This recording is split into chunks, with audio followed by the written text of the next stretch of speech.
to is very, very brief, and it's about solving inequalities. In terms of the definition of what an inequality is, basically what it means is not equal. So when we say not equal, usually our other options are greater than, less than, greater than or equal to, or less than or equal to. So I've kind of listed all the options here. Remember that when the variable appears on the left-hand side, this would be the greater than symbol, this would be the less than symbol, this would be the greater than or equal to, and this would be the less than or equal to. Now today specifically we're only solving linear inequalities. So remember, linear equations, what we spend a lot of time on in grade 9, are ones where the variable is of degree 1. Okay, so in the kind of y equals mx plus b way, where we have 3x plus 6 or something. We're not talking about quadratics where it's squared. We're not talking about cubic. We're not talking about quartic. We will get to those, but today we are just solving linear inequalities. And then the idea of solving is that we are used to solving equations. So solving equations is the whole idea that you are trying to isolate for a variable. So to isolate for a variable means you want to get that variable all by itself on one side of the equation and move everything over to the other side of the equation. And often, if you've been in one of my classes, the idea of solving is that you want to undo a bunch of operations. So to undo something, you have to do the opposite. So to get rid of an addition, you would have to subtract. To get rid of a multiplication, you would have to divide. And then what you do to one side, you would have to do to the other. All of those rules still apply with inequalities. There's only one little trick that we're going to talk about when we're solving inequalities. But basically, if you remember how to solve a linear equation from grade 9, you will know how to solve a linear inequality. Okay, now there are options on how you can list your final answer. So you can leave it as an inequality. So what that means is leave it with a greater than, less than, greater than or equal to, or less than or equal to sign like this, just like it was an equation. X is greater than 7. X is less than or equal to 9. Okay, that's one option of how you could write your final answer. The next is to go back to set notation, where we put this kind of squiggle bracket and we say X belongs to real numbers such that X is greater than 7, such that X is less than or equal to 9, whatever it happens to be. Then we could set up interval notation. That's something that a lot of you might be interested in. It's kind of the notation that I really stressed in the first unit. So interval notation is the type where if we had values, remember that an open bracket means does not include. So it's up to and including. It's up to that point, but doesn't include it. So if this was saying X belongs to, I don't know, 7 to infinity, say. So this would be greater than 7. This would be the same thing as X is greater than 7. It's saying start at 7, do not include it. It's not greater than or equal to 7. It's simply greater than 7. And because it goes greater than 7 to who knows what, to the largest number you can possibly say, we would say to infinity, also with an open bracket. Now, if we have a closed bracket, imagine this said 7 and this said infinity, then this would be the idea that X is greater than or equal to 7. Okay, a square bracket includes it. So this is all stuff we've already learned, just to reference the idea of what the difference is. So you can use set notation. A lot of times we start using this interval notation, making it a little bit easier. Square bracket includes the number. Rounded bracket does not include the number. Infinity and negative infinity always has a rounded bracket. Okay, the other option, just to remind yourself, is a number line. So again, if it has a closed-in circle, and this is again from chapter 2 now, if it has a closed-in circle, that includes the number. So this is greater than or equal to some value, the red line. If it's an open dot, it does not include the number. It goes right up to it but doesn't include it. So this one would be less than some number, not less than or equal. This one, greater than or equal. This one's just less than. So why don't we write those down? So this would be X is less than some value, whereas the red one would be X is greater than or equal to some value. Okay, so a couple things to wrap your head around is, do you know which direction these signs represent greater than and less than? If you don't, go learn that. And then the idea of, do you remember set notation? Do you remember interval notation? Do you remember the number line? Okay, those are the basics of this lesson. I'm going to do a couple examples, but it's really straightforward, again, other than one little trick that I wanted to talk about. Okay, so when we set up the majority of the examples, anything that has positive values is going to be very straightforward. Anything that's adding or subtracting will be very straightforward. Okay, the trick comes when you're multiplying or dividing negative numbers, so we'll get there in a second. So basically in this note, if we kind of took a look at what it was referring to, we looked at the difference between an equation, okay, and an inequality, in that you solve them in a very similar manner. If I had this equation, the whole idea with equation means equals. Inequality is not equal, so say I put a less than symbol. The way we would go about solving it would be exactly the same. So for an equation, if you were in grade 9, you would have said, oh, I want to get this x all by itself. What is stopping the x from being by itself? Well, obviously we need to get rid of this -1, and we have to get rid of the 3. So to get rid of the -1, to undo a subtraction, you would add.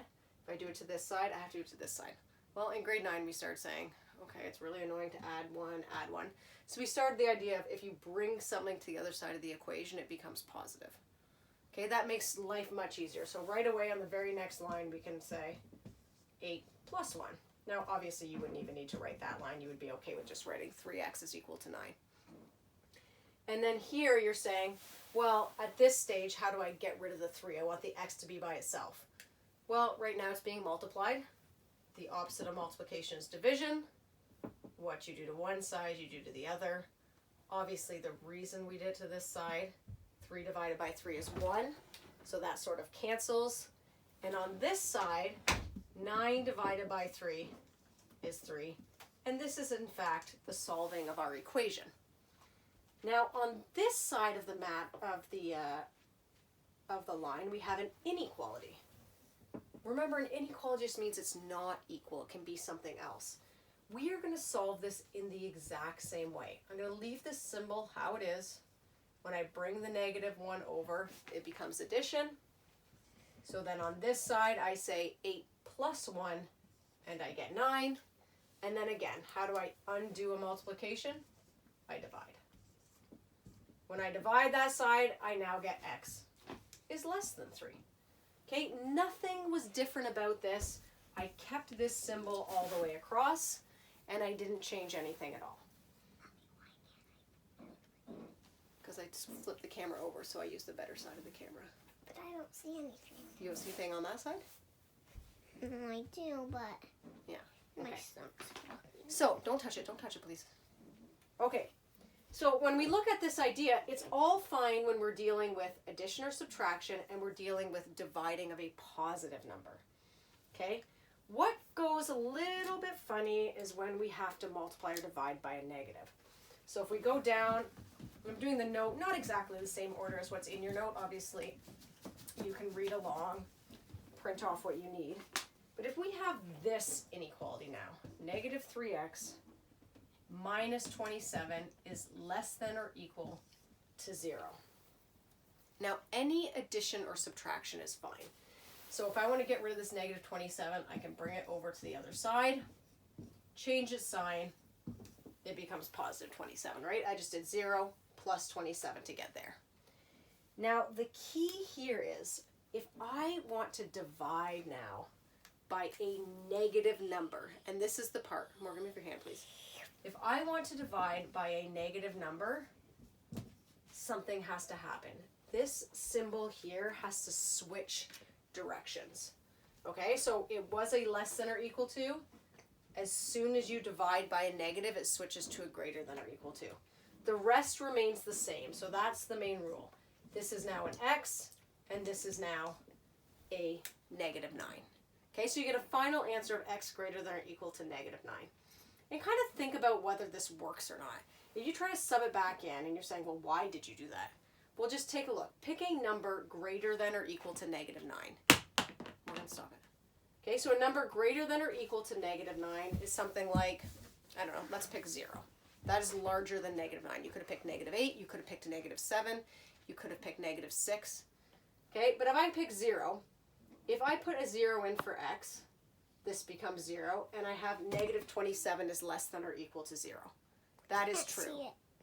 Now, if I pick a number that's less than negative 9, Morgan, if I pick a number that's less than negative 9, let's say negative 10, and I plug this in, negative 3 times negative 10 is positive 30. Positive 30 minus 27 is 3. Is 3 less than or equal to 0? No. Okay, so it's very important when multiplying or dividing by a negative, switch the direction of the inequality.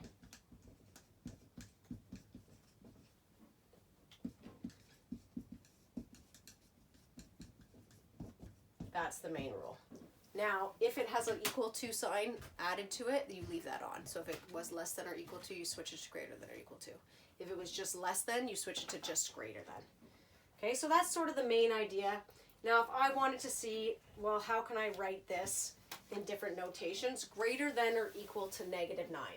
Because there's an equal to, you could do it in set notation like this.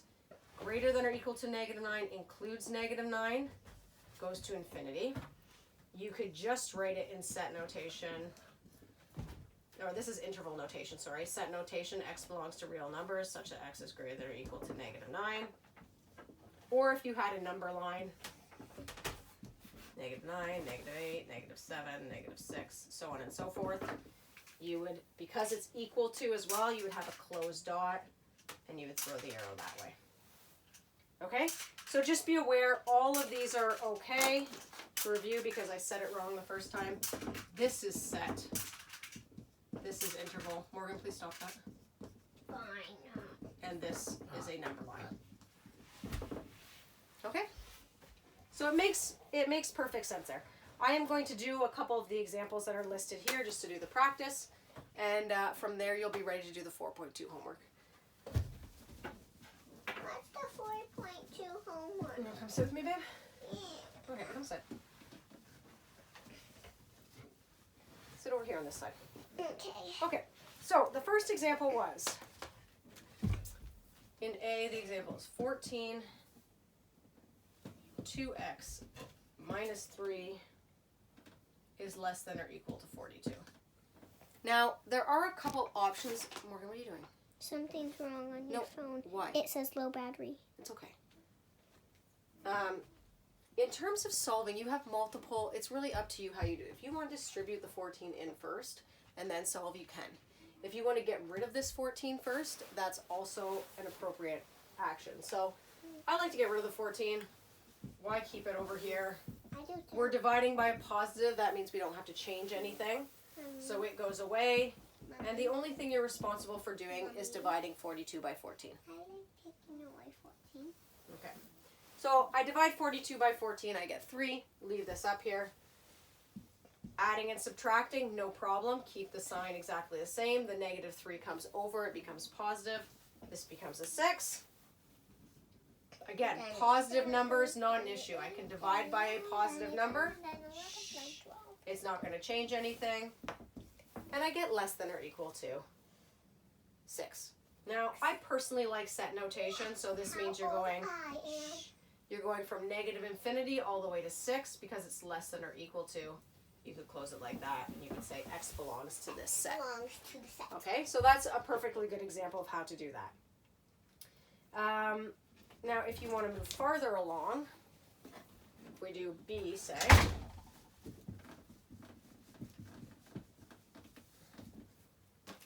okay, B has up there negative 5, x minus 3 is greater than or equal to 2, x plus 5. Now you have to be a little bit more careful with this because in this situation you have x's on both sides of the inequality, so you're going to have to move them around. remember the only rule that switches the sign is multiplying or dividing by a negative. So it's perfectly allowable for you to distribute these in, bring all the x's to one side, bring all the constants to one side, and then see if there's a negative you have to divide by. So this is negative 5x. This is positive 15, greater than or equal to 2x plus 10. Now I'm going to leave the negative 5x over here. Again, I'm not dividing or multiplying right now, so I'm free to move these things back and forth in a linear fashion. When this moves to the other side, don't forget the 2x must become negative. The 10 was already here. When I bring the 15 to the other side, don't forget that that also has to become negative. So I'm left with here negative 7x is greater than or equal to, in this case, 10 minus 15 becomes negative 5.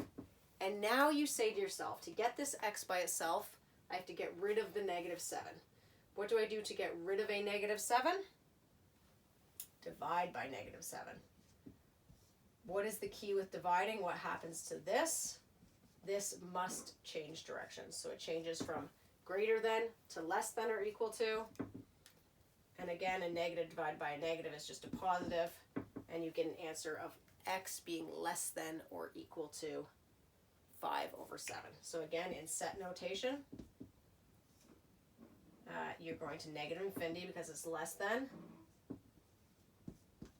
Because it's equal to, we have a square bracket there of 5 over 7. Don't be concerned if you get a rational number like that or a non-integer. That's totally okay. There are two other examples on here, C and D. I will post the solutions to those online and you'll be able to see them there. Okay, linear inequality is not a huge inconvenience for us. You have to remember the one rule. When multiplying or dividing by a negative in an inequality, you must switch the direction of the inequality. Everything else is exactly how you've been solving equations since grade 9. Okay? Take a look at the homework for that. Again, any problems, send me an email and we'll move on to 4.3. Okay, we got this, guys.